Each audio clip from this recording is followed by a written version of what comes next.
inaasahan po nila sa mga magiging bagong halal na senador at mga kongresista. At syempre, yung pong mga naglalaan po ng kanilang oras sa mga guro para sa 2025 midterm election po na ito. Pabati muna po natin Sir Benjo, pagbati po ninyo, live po tayo ngayon para po sa special coverage po ng RMN. Sir Benjo. Yes, Sir Mark. Magandang hapon po. Magandang hapon po sa lahat po ng ating tagapakinig. Okay. Sir Benjo, una po sa lahat sa pamunan po ng Teachers Dignity Coalition, ano po ang inaasahan po natin po dito na sana ay maging resulta po ng ating pong halalan na lalong-lalo na yung mga ihahalal po natin po sa upper and lower house. Sir Benjo, go ahead. Well, siyempre, ang hinahanap po natin ay yung tutugon doon sa mga pangunahing problema ng bansa. Yung ating ekonomiya, yung siyempre trabaho ng ating mga mamamayan, yung presyo, yung maayos na pagbubuwis. And of course, ang bias namin dyan, siyempre, yung education sector. Yung magtitiyak kasi alam naman natin, yung Congress, Congress is the power of the purse. So sila yung nagpapasya.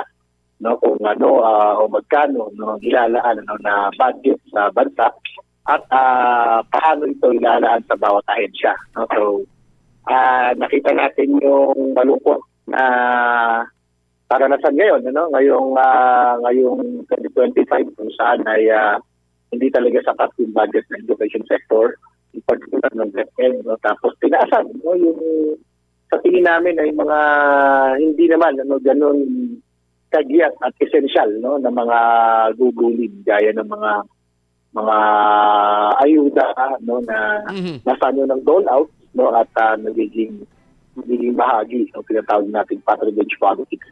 And of course, itong isa pa itong binigay sa DPWH sobrang laki na budget. So gusto po namin sana ang maaari ay ipakita natin na ng ating mga mambabatas na tapusin na yung ganito ng mga sistema po.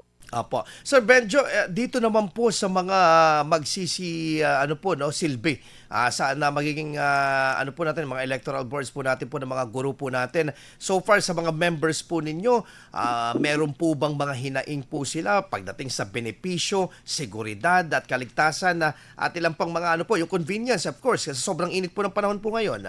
Sir Benjo. Well, meron po tayong mga monitoring po na ginagawa ngayon at mahalaga nga po ito para makita natin kung saang lugar, saan po tayo merong kumbaga concerns, And of course, meron din kaming national monitoring din kasama namin ng Lente. Siyempre, yung mga usapin na tingin namin challenges sa ating mga guro. Like of course yung ating security, safety. So kaya naman dito sa aming Pilipinas talagang dito ng mga hotline din, yung police, yung COMELEC, mga ganyan po. And syempre tinitiyak po natin na ma-assistihan yung ating mga guro, lalo na yung magkakaproblema sa kanilang mga presinto.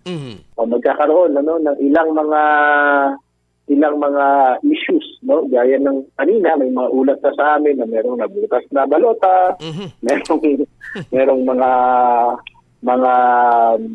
may isang botante na hindi naman daw talaga hindi naman lampas ng 12 yung binoto pero overvote doon sa resibo, yung iba naman ay hindi nakakapag-print yung kanilang ACM ng resibo. So may mga ganyan po. So, minsan hindi ito kasi na-anticipate yung ilang mga usapin dito, hindi ito na-anticipate even doon sa training. Kaya at least doon sa aming conversation, kasama po namin doon ilang mga abogado natin kalit. Apo.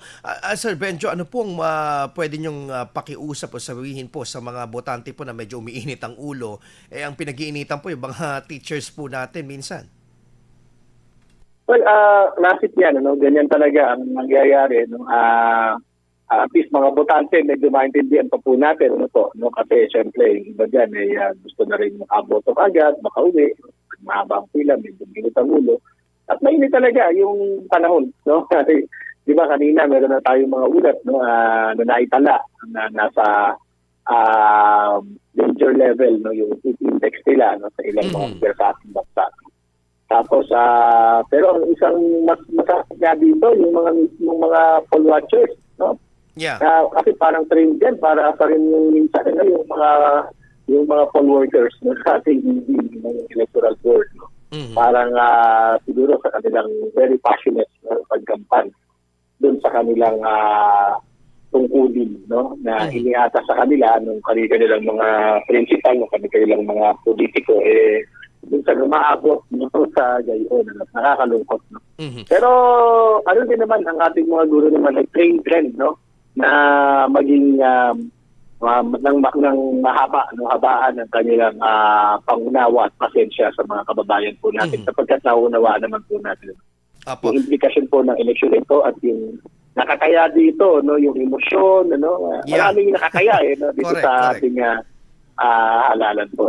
Apo. Kaya yun, nakikiusap din kami, no, na dapat wag naman tayong bigayan tayo, no? After all, pare-pareho naman natin gustong matapos itong exercise at matiyak, no, na yung pinili ng sambayanan ng lalabas. Apo. So far, doon po sa mga benepisyo po, ano po bang sinasabi po dito ng mga, lalo yung mga member po ng TDC, sapat po ba? O medyo, eto, kulang na naman. Baka mayroon pang issue nung last election pa na hindi unresolved pa, Sir Benjo. Well, syempre, ang iniaalal ng mga kapatid natin dito ay yung mataas na tax no, dito sa ating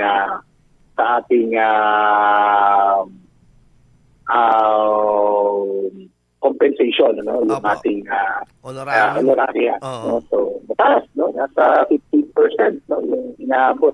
Wow. So, and that's the reason no, kung bakit kung naalala nyo, Sir Mark, nung nakaraan, ay tayo po no, ay pinush natin no, yung exemption no, pagbubuwis dito sa ating honoraria, election duty honoraria, no? At nagtagumpay tayo dito no, na isagawa na ipasa ito ng Kongreso natin, ano? Yung dalawang bersyon ano, sa lower house at sa Senado, eventually it has been enrolled no, dun sa Pangulo for the signature, but eventually, and unfortunately, it was vetoed by this one of the measures that was vetoed by the President no, ng pagtuto niya. No, kasi hindi natin alam, no, for whatever reason, no, ang binabanggit doon yung equality no, sa usapin ng taxes, di ba? Pero sana na-consider na lang man lang. Again, yung reason din kung bakit nag-commit din naman sa atin si Chairman Garcia na hindi pa natin nakuha yung full 10,000, tataasan natin yung base, gagawin natin 12,000. No? Kaya pasagarin ko na, no, yung binabanggit ng BBM Kamakalawa last Friday, na sinasabi ng BBM na dadagdagan ng 2,000, hindi bago. Alam na namin yan as early as February 2024, and it is actually stipulated no, in Comelec resolution no, on general instructions. No? Kaya medyo ang akala ng mga teacher yung 12,000 ano, kasi that was the amount no, stipulated in the GI and mentioned by Comelec no, during the trainings. No? Kala tuloy ng mga teacher yung 12,000 no, ng ATV chairman ay magiging 14,000. No? Hindi nila alam, ang tinutukoy pala ron, no, na dadagdagan ay yung 10,000 no, nakaraang taon. So, May confusion. it was really a delayed announcement. No? So, officially, no, the BBM announced it, no?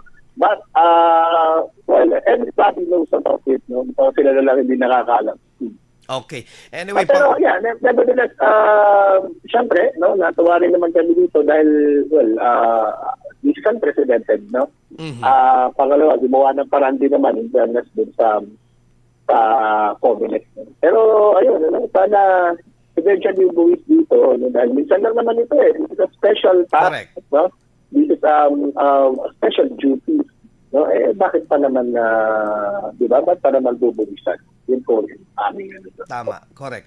Anyway, panghuli na lamang po siguro, Sir Benjo, wala po bang mga mga untoward incident po na medyo naharas po ng mga miyembro po ninyo sa iba't ibang panig po ng Pilipinas naman? So far, wala po. No? At sana wala hanggang matapos ito.